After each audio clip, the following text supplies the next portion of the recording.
لله رب العالمين اللهم صل على رسولك سيدنا محمد وعلى آل سيدنا ومولانا محمد. ബഹുമാനപ്പെട്ട അധ്യക്ഷൻ, വേദിയിലിരിക്കുന്ന പണ്ഡിതന്മാരെ, സഹൃദയരായ സഹോദര സുഹൃത്തുക്കളെ, അസ്സലാമു അലൈക്കും. ഈ പരിപാടിയുടെ ശബ്ദം ശ്രവിക്കുന്ന എന്റെ പ്രിയപ്പെട്ട അമുസ്ലിം സഹോദരങ്ങളോട് ഹിരണ്യഗർഭ സമവത്രതാഗ്രൈഭൂതസ്യജാത ബലിദാഗ ആസി സദാദേവ വൃതി ദ്യാമദേവോ കസ്മൈതാവായ അവിഷാവിദേവയ. പ്രപഞ്ചത്തെ സംവിധാനിച്ച് പരിപാലിച്ചു പോകുന്ന ഏകരക്ഷിതാവിന്റെ നാമത്തിൽ നന്ദി അറിയിക്കട്ടെ. വസ്തുനിഷ്ഠവും കാലിക പ്രസക്തിയുള്ളതും അർത്ഥസമ്പുഷ്ടവും അവലോകനവുമായ ചെറിയ സമയം കൊണ്ട് ഇവിടെ ഒരു പ്രഭാഷണം നമ്മുടെ ബഹുമാനപ്പെട്ട മുനീർ സഖാഫി നടത്തിയിട്ടുണ്ട് എന്നതുകൊണ്ട് ഒരു ചെറിയൊരു ആശംസ അർപ്പിക്കുക എന്നുള്ളതാണ്. അതിന് അവസരം നൽകിയ ഇതിന്റെ സംഘാടകരോട് നന്ദി പറയുന്നതോടൊപ്പം തന്നെ ഇത്തരം മഹത്തായ പരിപാടികൾ സംഘടിപ്പിക്കുന്നതും നമ്മുടെ കൂട്ടായ്മയെ ഉത്ബോധനപ്പെടുത്തുന്നതും വളരെയധികം സന്തോഷമർഹിക്കുന്ന കാര്യമാണ്. പ്രത്യേകിച്ച് നമ്മളിൽ നിന്നും വിട്ടുപോയ ഞങ്ങളുടെ പ്രിയപ്പെട്ട പൊന്നുമോൻ ഉബൈദ്, ആ ഉബൈദിന്റെ പേരിൽ ലോകത്തിന്റെ ഗുരുനാഥനായ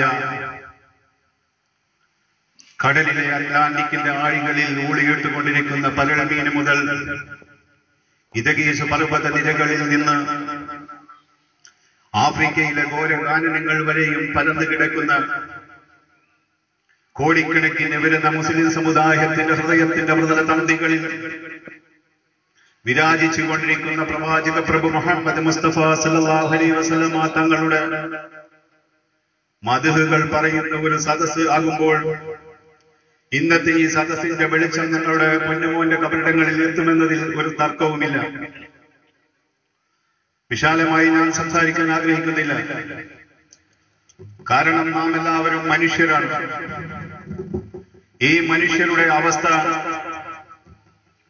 മറ്റു ജീവജാലങ്ങളിൽ നിന്നും തന്നെ വേർപെടുത്തിക്കൊണ്ട് മനുഷ്യനിക്ക് പ്രത്യേകമായ തിരിച്ചറിവുകളും ബുദ്ധിയും നൽകിയിട്ടുണ്ട്.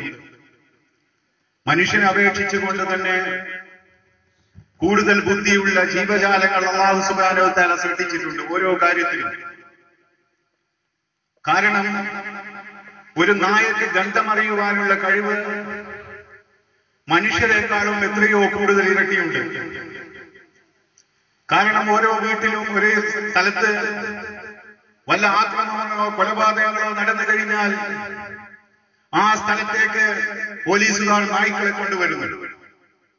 അപ്പോൾ ആ നായ ആ സംഭവം നടന്ന സ്ഥലത്ത് നിന്ന് വാസന പിടിച്ചെടുത്തുകൊണ്ട് ആക്രമി അതല്ലെങ്കിൽ മോഷ്ടാവ് സഞ്ചരിച്ച പാതയിലേക്ക് സഞ്ചരിക്കുന്നു.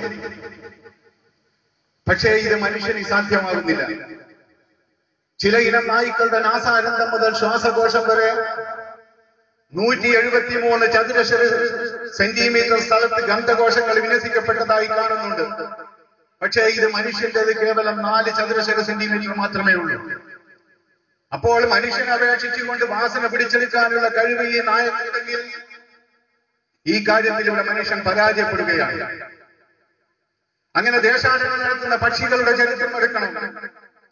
സൗദി അറേബ്യയിലെ വിമാനത്താവളത്തിൽ നിന്നും ഒരു വിമാനം പറന്നുയർന്ന് കോഴിക്കോട് ഇറങ്ങണമെങ്കിൽ ലക്ഷക്കണക്കിന് ലോഹായിരുകളുടെയും വൈദ്യുതികളുടെയും റഡാറുകളുടെയും സഹായം മനുഷ്യൻ തേടുകയാണ്.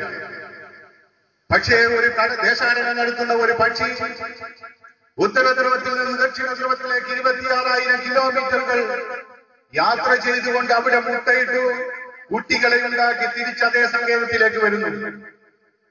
അപ്പം ഇത്തരം ദിശകളെ മനസ്സിലാക്കുവാനുള്ള കഴിവ് മനുഷ്യനില്ല. അങ്ങനെ ഓരോ ജീവജാലങ്ങളുടെ ചരിത്രം എടുത്ത് പരിശോധിക്കുമ്പോഴും മനുഷ്യനെ അപേക്ഷിച്ചുകൊണ്ട് ഒട്ടനവധി ശക്തികളും കഴിവുകളുമുള്ള ജീവജാലങ്ങൾ അല്ലാഹു സുബ്ഹാനഹു വ തആല സൃഷ്ടിച്ചിട്ടുണ്ട്. പക്ഷേ ഇവയെല്ലാം മെരുക്കിയെടുക്കുവാനുള്ള ഒരു കഴിവ് മനുഷ്യന് കൊടുത്തു.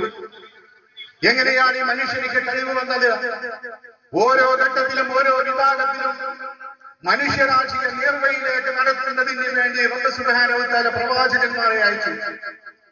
പ്രവാചകന്മാരെ നിയോഗിക്കപ്പെടാതെ ഇവിടെ ഒരു സമുദായവും കടന്നുപോയിട്ടില്ല.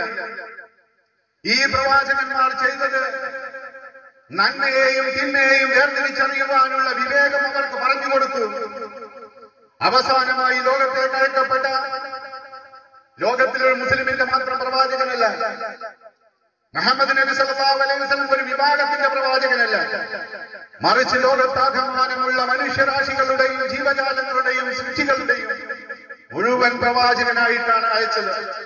കാരണം ചരിത്രത്തിൽ നമുക്കറിയാം, എത്രയോ ഗ്രന്ഥങ്ങളും അതുപോലെ തന്നെ ഉപനിഷത്തുകൾ, ഭവിഷ്യപുരാണം, മഹാഭാരതം, യജുർവേദം, സാമവേദം എന്നിങ്ങനെയുള്ള അനവധി ഗ്രന്ഥങ്ങളിൽ പ്രവാചകന്റെ ആഗമനത്തെ സംബന്ധിച്ച് പറഞ്ഞിട്ടുണ്ട്.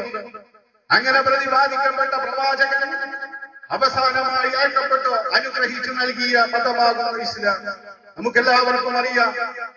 ആ ഇസ്ലാമിന്റെ ആളുകൾ ഇവിടെ പ്രവാചകന്റെ നിയോഗിക്കപ്പെട്ടത് എന്തിനാണെന്ന് നാം പരിശോധിക്കണം. ഓരോ മനുഷ്യരും ഇവിടെ ചെയ്യുന്ന തെറ്റുകൾക്ക് അവരവൻ ന്യായീകരണം കാണും.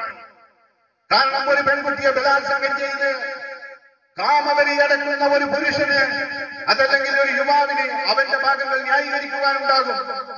ഒരു വീട്ടിൽക്കാരി മോഷണം നടത്തുന്ന ഒരു മോഷ്ടാവിന് അവന്റെ ഭാഗം ന്യായീകരിക്കാനുണ്ടാകും.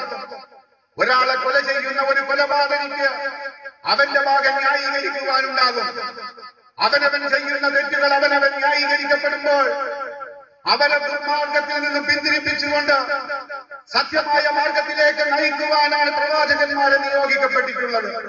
അങ്ങനെ നിയോഗിക്കപ്പെട്ട അവസാനത്തെ പ്രവാചകനായ മുഹമ്മദ് നബി സല്ലല്ലാഹു അലൈഹി വസല്ലം തങ്ങൾ മുസ്ലിമിന് ഒരു മാർഗദർശനം കാണിച്ചു കൊടുത്തു.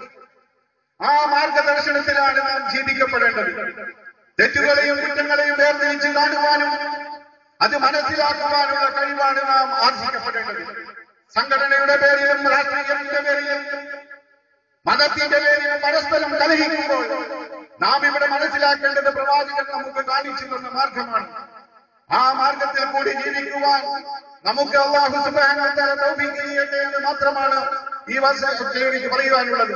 ഈ പരിപാടിയുടെ സംഘടിപ്പിച്ചതിന്റെ സംഘാടകർക്കും നമ്മോട് സംസാരിച്ച നമ്മുടെ പണ്ഡിതന്മാർക്കും ഇവിടെ സംബന്ധിച്ചവർക്ക് എല്ലാവർക്കും ഒറ്റവാക്കിൽ ആശംസകൾ നേർന്നുകൊണ്ട് ഞാൻ എന്റെ വാക്കുകൾ ഉപസംഹരിക്കുന്നു. നമുക്ക് നാടിനും നല്ലത് വരട്ടെ. അസ്സലാമു അലൈക്കും വറഹ്മത്തുള്ളാഹി വബറകാതുഹു.